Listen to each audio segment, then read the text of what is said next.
I'm waiting for John Murphy's van to take me to the site. I'm working 7 days a week from morning to dark night. And when I step into the van and gently close the door, the first thing that they ask me what I ate the night before. I take me back to Castlebar in the county of Mayo.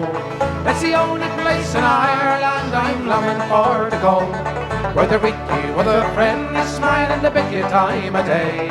When I set me foot in Almeo, I never more would stray. Dirty Jack, the ganger man, he talks about the times.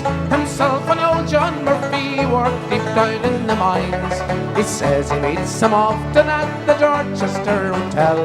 If you want to get promotion, you get down and dig like hell. I take me back to Castlebar in the county of Mayo.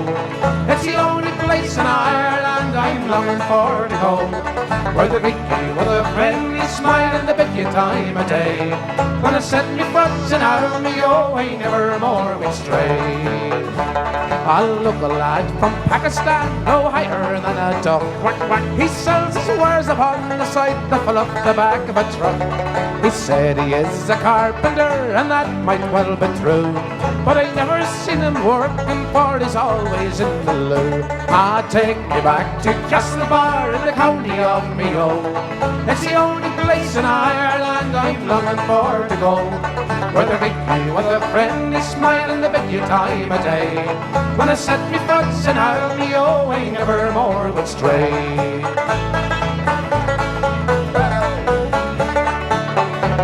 In the Duke of York on a Saturday night, Mick Riley does relate. He said he first came over here in 1938. That was a year before the war, if memory serves me clear. For written on the fact he was no Irish one at here. I take me back to Castlebar in the county of Mayo. It's the only place in Ireland I'm longing for to go, where the Vicky with a friendly smile and the big time of day.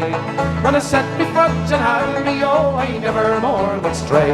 I take me back to Castlebar in the county of Mayo. It's the only place in Ireland I'm longing for to go, where the Vicky with a friendly smile and the big time of day. When I set me foot in Almeo, I never more would stray.